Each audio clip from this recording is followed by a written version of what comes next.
Hello and welcome to the viewers of this video. This is the Orange Fan here, bringing you another entry for the episode Recap and Thoughts category.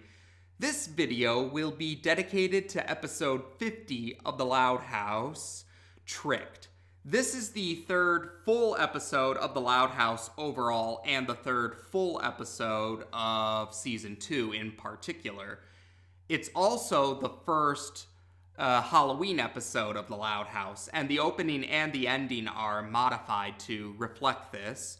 The opening ends with Lily dressed like a ghost saying boo, while the ending has a nighttime background for the scenery, and the music playing has a Halloween style to it.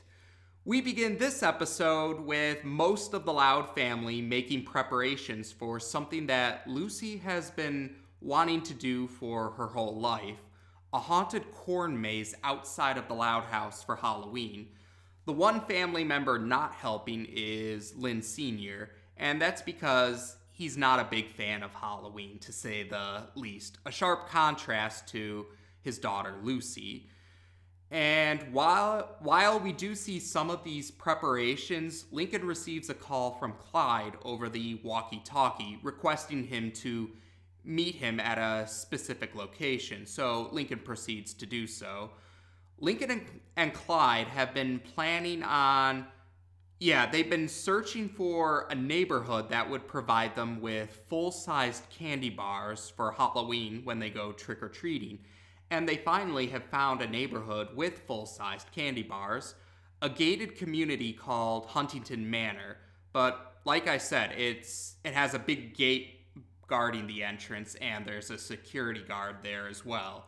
So Lincoln and Clyde have met up to try and figure out if there's any way for them to get past the gate and into Huntington Manor itself.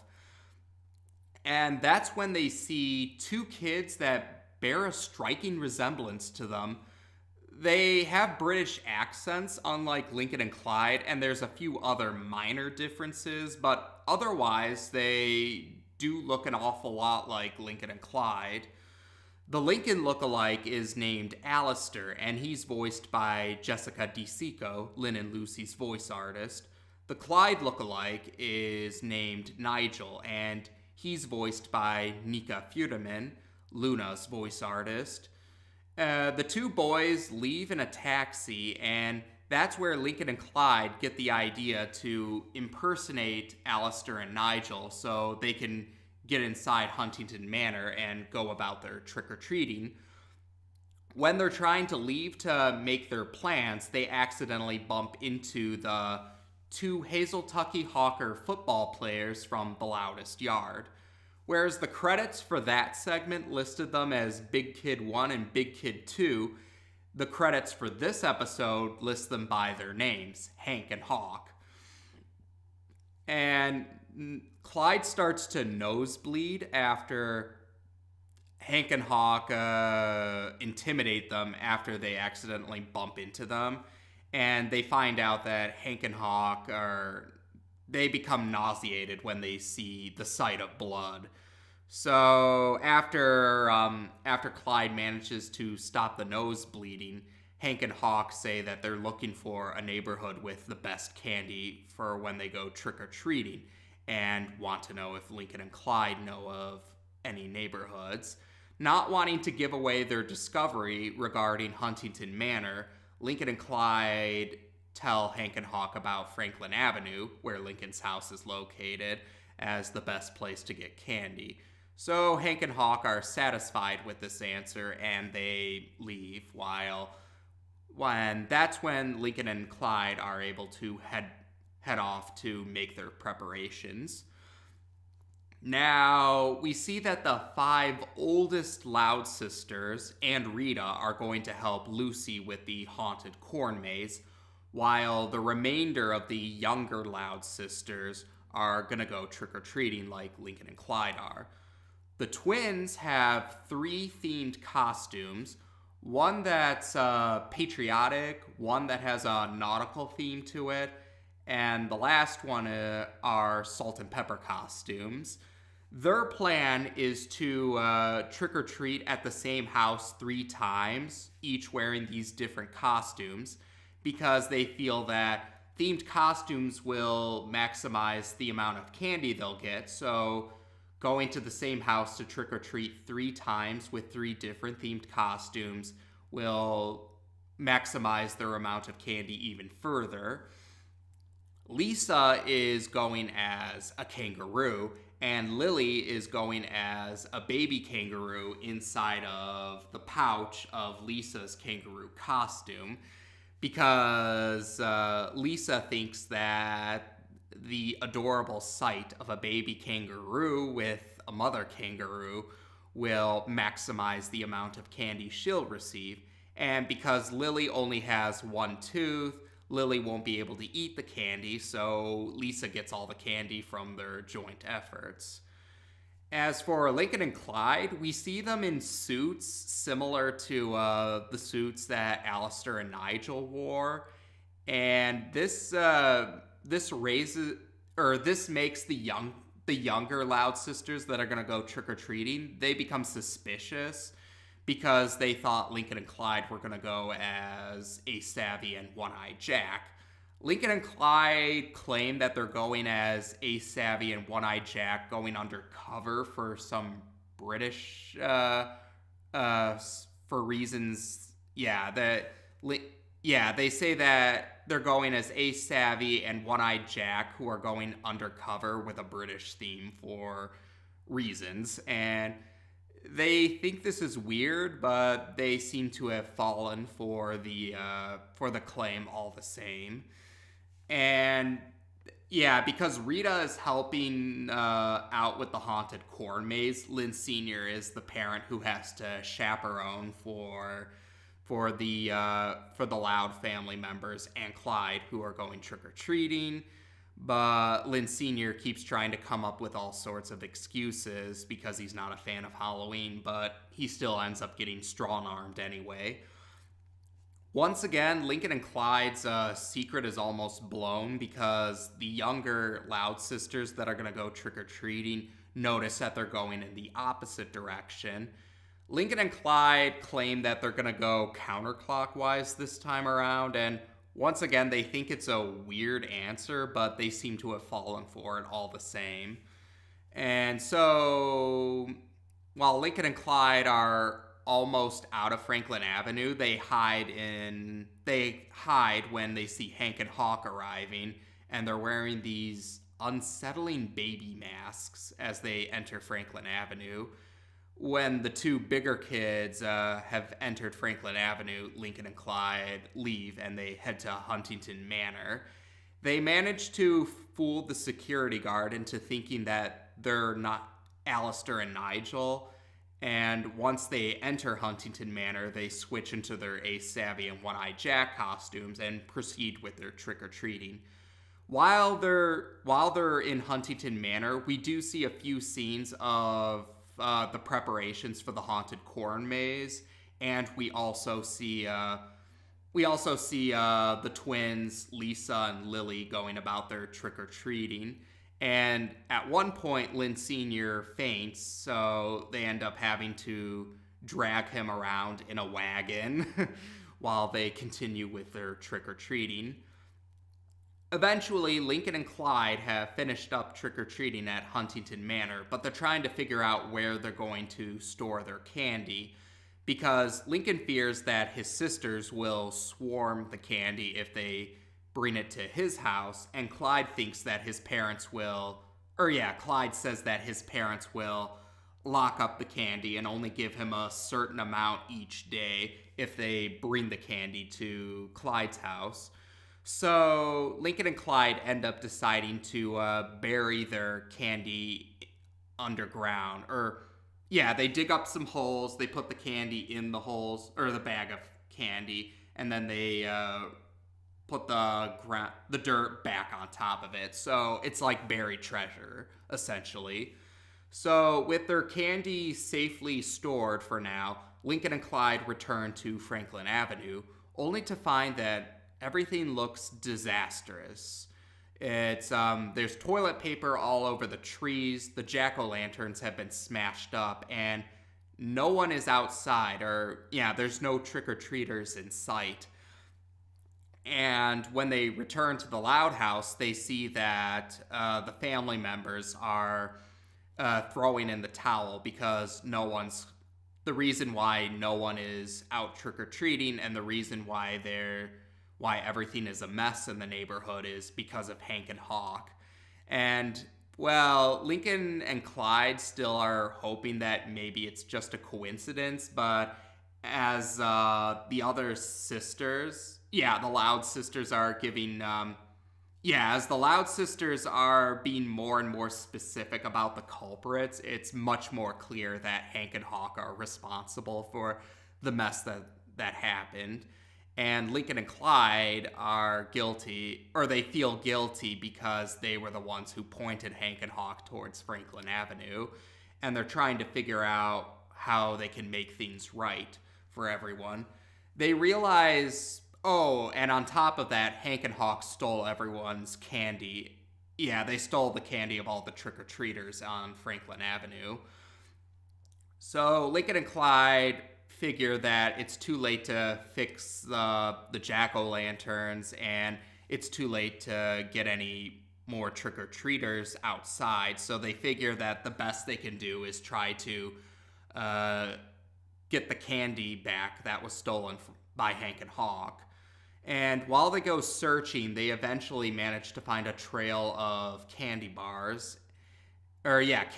wrappers. There's a trail of wrappers, and it leads them to Hank and Hawk, who are storing the candy in a treehouse.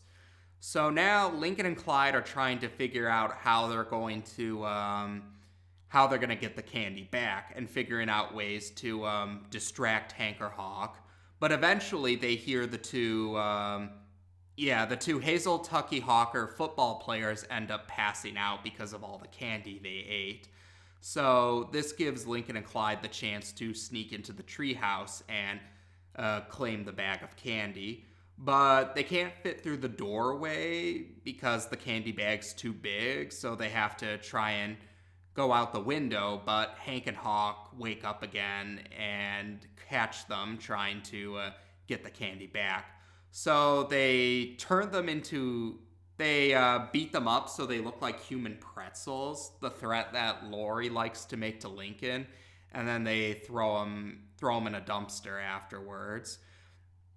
And Hank and Hawk claim that they're going to return to Franklin Avenue for all future Halloween. The future Halloweens to come. And Lincoln and Clyde are wondering how they're going to put a stop to Hank and Hawk's destructive behavior. And they then remember how they became nauseated when they saw Clyde have a nosebleed.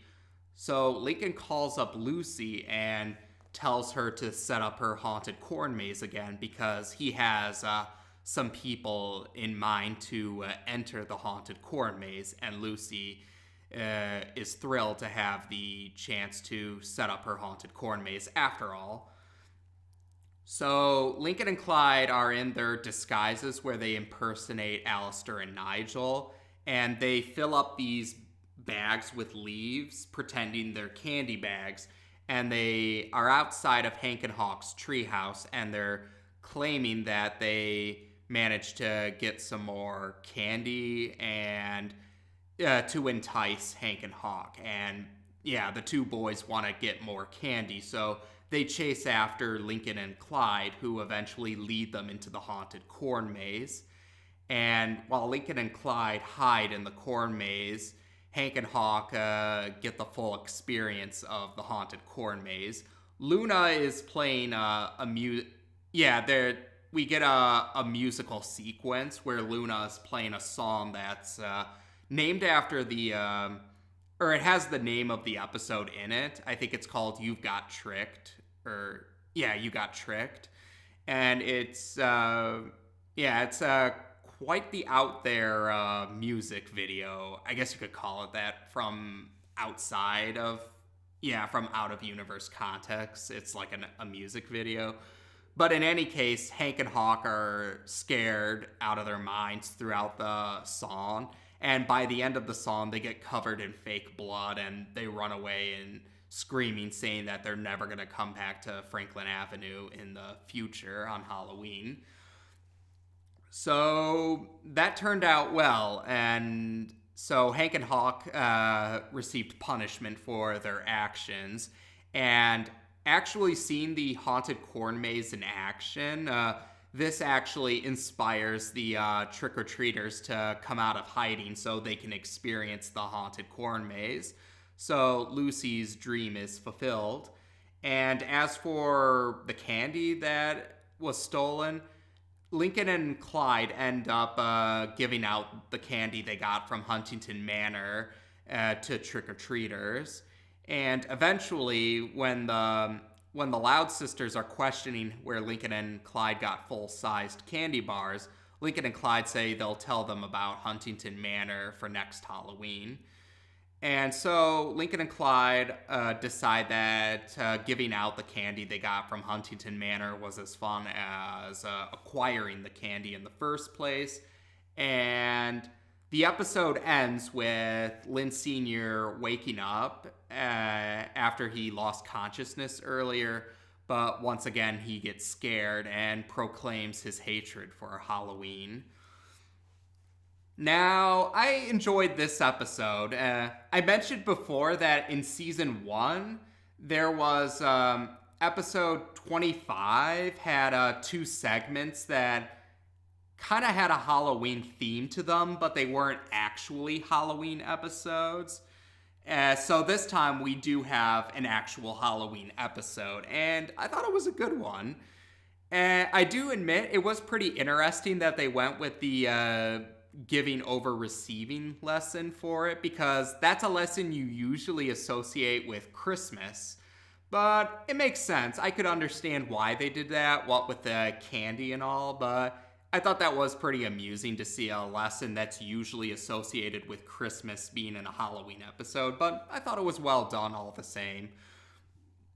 And the haunted corn maze was very impressive. I remember all of those similar attractions around Halloween time, and I thought, yeah, the Loud family really went all out for this particular attraction they did, the haunted corn maze. And it was also heartwarming because we saw so many of the Loud family members helping Lucy out with it. And the reason why that's so heartwarming is because Spell It Out did show us that Lucy sometimes feels like she's ignored or walked all over by her other family members. So to see them being very supportive of Lucy and seeing them very in tune with Lucy's dreams or hopes, yeah, it was very heartwarming to see that.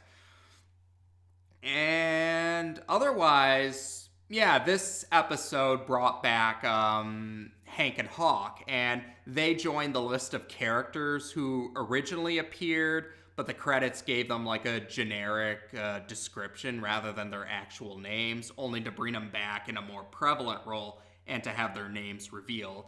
Like, we had that with Mr. Grouse, who was originally listed as Neighbor for a while. T-Bone, the biker who first appeared in Hand Me Downer, was originally credited as Big Biker before eventually returning as sort of a recurring extra, I guess you could say.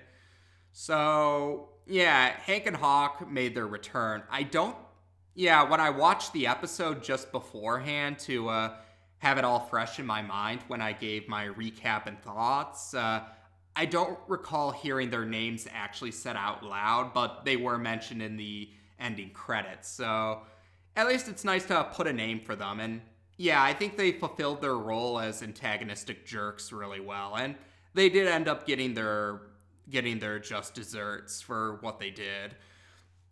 And because Lynn helped out with the haunted corn maze, some people noted that Lynn also kind of got to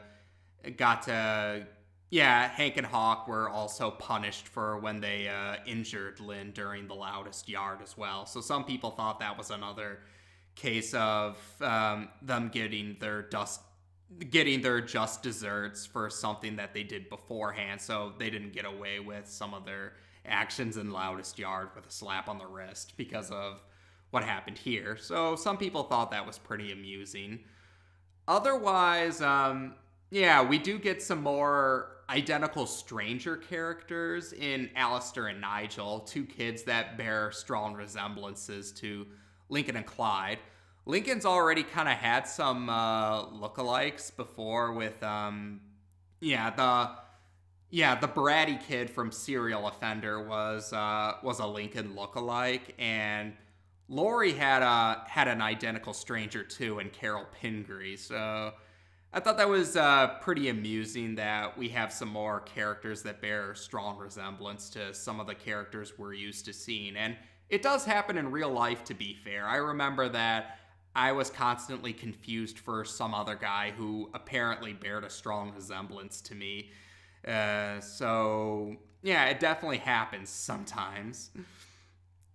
And otherwise, yeah, that's all I really had to say about it. Was I did enjoy the episode overall. I thought it was a good episode overall. Lincoln and Clyde might have caused the conflict of the episode for some selfish reasons, but they did own up to it. They made up for it, and they were able to make things right. Not only did Hank and Hawk receive their punishment for what they did, but the trick-or-treaters wanted to go see the haunted corn maze, and Lincoln and Clyde did end up sharing the candy they received at Huntington Manor with all the trick-or-treaters who lost their candy to Hank and Hawk. So, yeah, I think it all worked out. It was a well-executed example of showing Lincoln and another character, for that matter, ended up causing a problem, but they owned up to it and they made things right by the end. So, I liked it. It was well done. And,